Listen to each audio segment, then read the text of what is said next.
So what we're going to deliberate on today, in fact, is digital technology in the HR space. That's really the subject. You know, HR strategy 2020 is a crystal ball gazing exercise. I think we'll keep it more grounded to here and now, and we thought we'll talk about digital technology. Digital data and information theory and information systems is discrete, discontinuous representations of information or works as opposed to continuous analog signals which behave in a continuous manner. So, like I said, let me start unpeeling the onion, and came across some very interesting research that KPMG had done in the area of digital.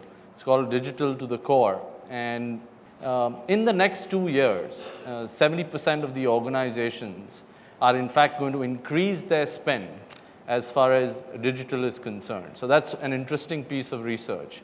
The second, and you've seen a video playing on evidence-based HR, plus there should be a report on your tables.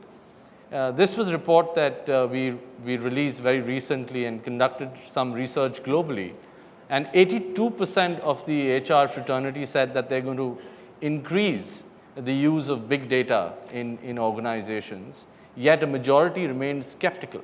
So that's an interesting dimension, that while we are increasing our own efforts and investment within the organization, clearly there are skeptics within the group that believe little will come out of it. With that, let me welcome my esteemed colleagues and friends on this discussion. And given the paucity of time, we'll restrict our conversation to 3 parts. The first, we'll really talk about the extent to which digital technology does exist as far as HR is concerned. The second, which are the areas that we've seen the maximum benefit come through. And the third, you know, if there is a future to digital, where does it lie? So with that, let me open it up. Vivek, let me start with you. What's your take? I mean, with digital and HR, do the two ever come together, or east is east and west is west? I don't understand what's digital. What I understand is technology is here to stay. If you really look at technological evolution that has happened, I mean, and usage of technology in HR, you go back to early 90s. That's where somewhere we in HR started doing some kind of automation on PeopleSoft or SAP. Over time, it has evolved a lot. With internet and with networks and other things being available, you started doing virtual management, telecommuting, whole lot of things based on technology platforms. And I think that has evolved further into social media and using cloud, and primarily using whole lot of mobile applications or mobile instruments for accessing data and doing your transactions. So to me, technology has evolved over a period of last almost 2.5 decades that we in HR started using it. And it will evolve further. I'm sure in next 4 to 5 years, when we sit in a panel like this and we'll talk about technology, we'll talk of something very different from digital. So to me, technology is given. You have no option but to adopt whatever that's available and make sure that we utilize technology at its best. Not forgetting technology is a slave. Technology is a tool created to enable us do our business satisfactorily and happily. So, Mr. Dwarkanath, you know, often the criticism has been in the past that HR professionals lack business acumen. That's been a criticism of the HR fraternity. Will it soon become a criticism that we also are not technology savvy as a fraternity, and therefore we haven't been able to do much with the advent of technology as Vivek described it? If you ask me, I will say yes, because I belong to a different generation. But if you ask some of the Gen Y, the HR guys will say, no, it's not correct. But having said that, I think to answer you, to build on what Vivek has said, I think is right, Nishchay. Even 95, when Dev Aldrich has come with the HR competency model, the 2 things we're talking about, he identified 5 key competencies. That's right. First, strategic focus. Second, HR delivery. Third is credibility. The last two is one what we are talking about. One is business acumen. The fifth one is talking about technology. So it's been identified even 2 decades back. This is going to happen. It may not be in the way as we foresee now, digital technology. It's so. But yes, we were slow in picking up the business focus as HR guys. We were focused more internally with people and people processes rather than the delivery, what Ms. Batra was also talking about. We couldn't deliver many CEOs except barring few like you. But the fact remains now the younger generation is more focused, more entrepreneurial, and demonstrates higher leadership qualities. So I think it's changing. But to answer you, yes, it takes some more time to understand and its applications. I think this is basically, ultimately, it is an investment or is it a cost? I mean, according to me, it's an investment. But then how do you make it happen to convince the top management? This is where the change management, the buy-in of the top, and how do you influence and focus. The moment you go for a HR, he said, let us talk more about technology in distribution or in marketing or somewhere else, but not in people. But I think those CEOs who recognizes the importance where HR can influence them, definitely is happening. It's happening, but it's happening slowly.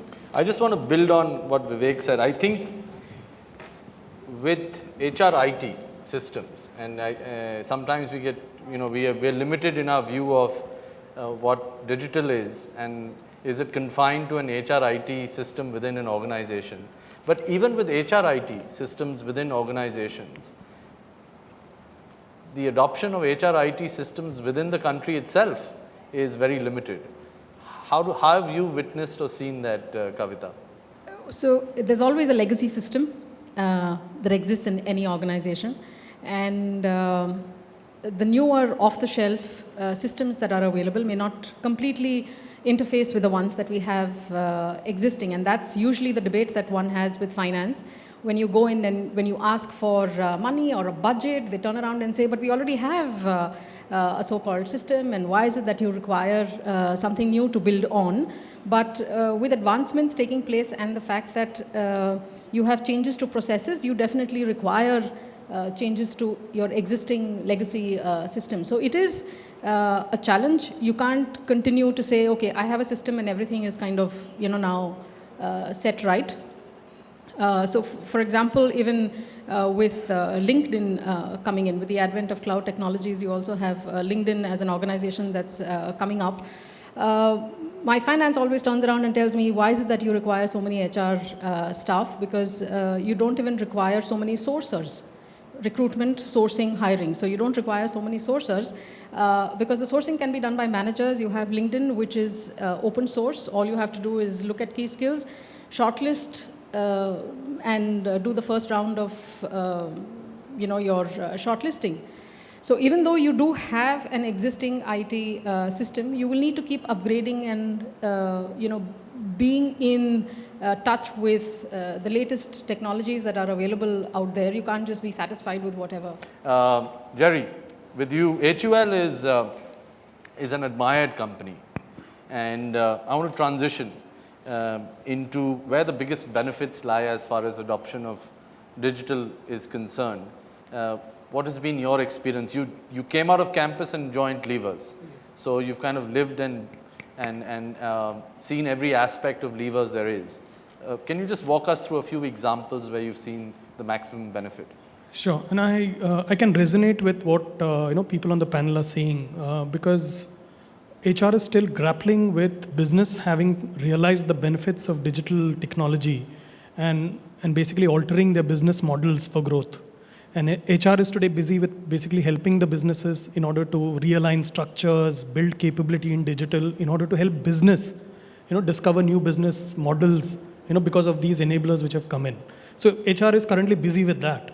But obviously there are a lot of trends which are happening, which in the digital space, which is primarily around big data analytics, which is around social media, cloud-based computing, which is altering the way in which the workplace as well as the employment experience for people is basically becoming far more agile, far more flexible and more customized. And I'll give you some examples in terms of how it's evolving because, obviously we are all in the infancy stages. The big wave, there are a lot of technology companies which are already riding the big wave, like Google, which you mentioned. For example, Google today has done so much work on analytics that it can actually predict what are the key predictors of performance in an individual. For example, there are interesting research which says that it's basically initiative and drive, which is a big indicator of performance rather than your academic performance, is a big piece of work in the analytics space which Google has done. So give me the signature practice of Levers.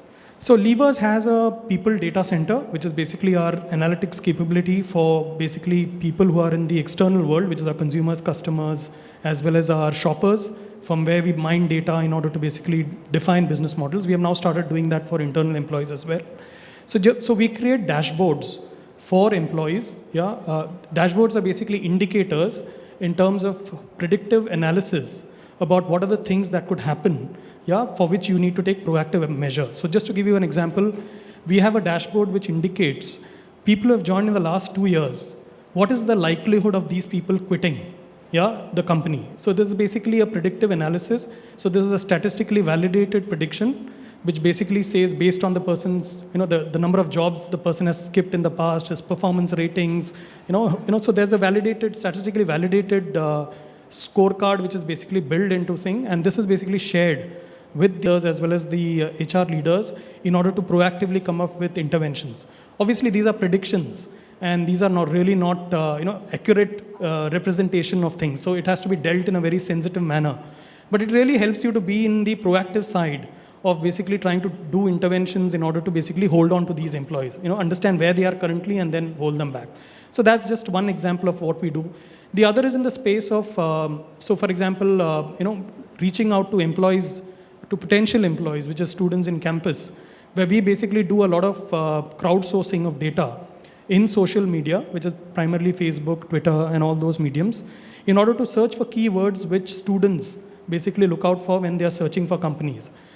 So we basically curate all these keywords and basically build it into the employer branding that we do in our communication. So we make sure that all these keywords are basically addressed, when we basically do the communication for some of our, for that target audience which is there in campuses. So that's the second example of how we use it. Devesh, coming to you. So what's your take in terms of where the benefits lie as far as I think digital is concerned? the benefits, to me is enormous. What I see, there's a huge value proposition, as an employer branding and to attract and retain talent. The Generation Y, what we call, they for them, technology sits very, very, perfectly for them because it is there in the comfort zone. They are absolutely comfortable to adopt and also accept technologies. But nevertheless, I'm seeing the older generation, new generation or old generation, they are getting inspired to adopt to new way of working, new technologies. I'll give you one example. It's my personal example. I think many of you will relate to this. My mother, who is 75 plus, few years ago, 10 years ago, she was comfortable handling calls on landline. But today, she converses through smartphone, FaceTimes with my brother in US, and she is very much inspired and happy about doing all this. So she has learned all these things in the last 2-3 years. So similarly, we can relate it to the work life. Employees who are young, old, whatever, but they feel inspired. It's a great enabling and skilling tool, I think. And we are preparing the organization's employee base to adopt to modern way of working. It's a great, phenomenal initiative. I would say, give you one more example. Recall the advertisement of one of the internet service provider, where one kid refuses to be born to a family where the choice of internet is not provided to him. So these are some of the things which are happening. Today I was reading a newspaper. IBM is proposing to deliver mother's milk to the babies through using a smartphone. So some of the new way which is emerging, to which employees are relating to, and I think it's a great inspiring tool for them. Great. More best practice. So, Mr. Dwarkanath, what are some of the things that you've come across?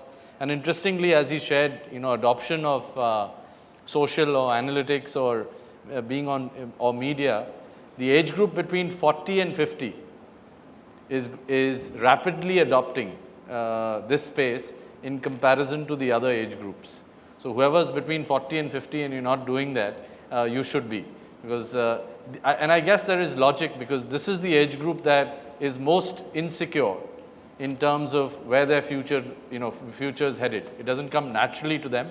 They're kind of sandwiched between two generations, and they are taking to social much more than the other age groups.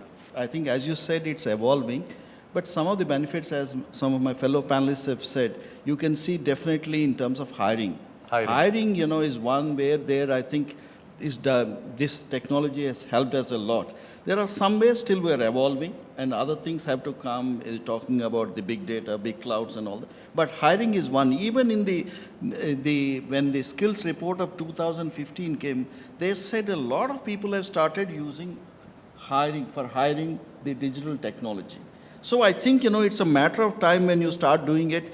Nobody is going to use much iPads or the laptops. I think ultimately we'll be using only the mobiles. And especially when you're talking about social media, I just want to give one or two facts. As per India Skills Report 2050, the use of social media as the most preferred sourcing channel has doubled. I mean, that is the report. And as per the LinkedIn survey, social networks are the fastest growing source of quality hires. 44% respondents voted for it. So I think it's changing recruitment, especially I see 55% plan to use mobile career site to support recruiting efforts. I think it's mostly to do with your change in the mindset.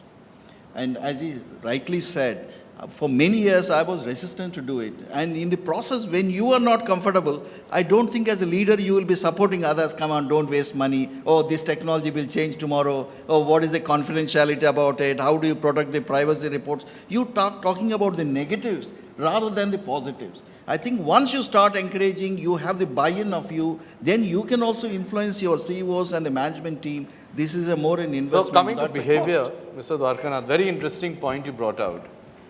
Kavita, I want to ask you, has reverse mentoring, is there a natural win-win?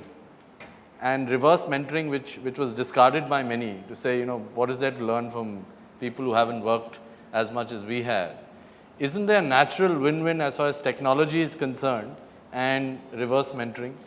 Is there something that may be in the offing there? Do you know of organizations or yours that have been giving this thought? So we do, but you just brought out a statistic that said between 40 to 45 are the ones who are using mobile, social, big data pretty well. So there are organizations that have reverse mentoring. Of course, it is not as formal as a leadership development or a mentoring program should be. But yes, reverse mentoring is one of the initiatives that will help accepting or adapting to the digital world today. But if you allow me just to go back a little bit to the hiring question, I kind of read a lot of surveys before coming here. One of the ones that stuck to my mind was the Capgemini report, Capgemini consulting report on hiring. So it does say that in today's digital world, you have cloud, you have mobility, you have social media, all of this together. But what most of the organizations tend to use is the mobile technology. 51% of the organizations that were surveyed by Capgemini said that yes, they're using mobile technology. Now, if I have to break hiring into three parts, the first one is how many of them are going and looking at an available job opportunity. 1 billion searches a month is the data that is thrown up. So everyone searches on mobile for a job. Step two, are organizations actually providing an opportunity for job applicants to put in their job applicants using mobile? 26 out of the Fortune 500 companies only do or provide this kind of a facility. Now, the third piece where mobile needs to get in as far as hiring is concerned, you still do require human intervention. It's not that, okay, mobile ho gaya and I have a system and everything is done as far as hiring is concerned. So grapple with this. You have a huge database and you have people writing in saying, I went to this training program and then I have this skill, and LinkedIn is completely updated with whatever happened till last night you went to bed. So you cull the data and you get a short list of people that your organization is looking for. But it doesn't end there. These are all passive folks not really interested in a job. So the HR intervention actually comes in trying to sell the job to the person, which is another skill that is required. Consulting is another skill that is required in HR today. The third skill definitely is technology. I can't go there and sit and talk to my IS person and just say, "Mere ko aisa chahiye. I want something like this." I need to understand a little more of technology as a skill. But while we talk of digital, I just wanted to bring out this point that human intervention still is So interestingly, imperative. today in the marketplace, there are positions in organizations that are called head of digital. We met a few organizations in the recent past, and it was the CIO was there, the head of digital was there, and the head of HR, and all three were bringing a different set of expertise.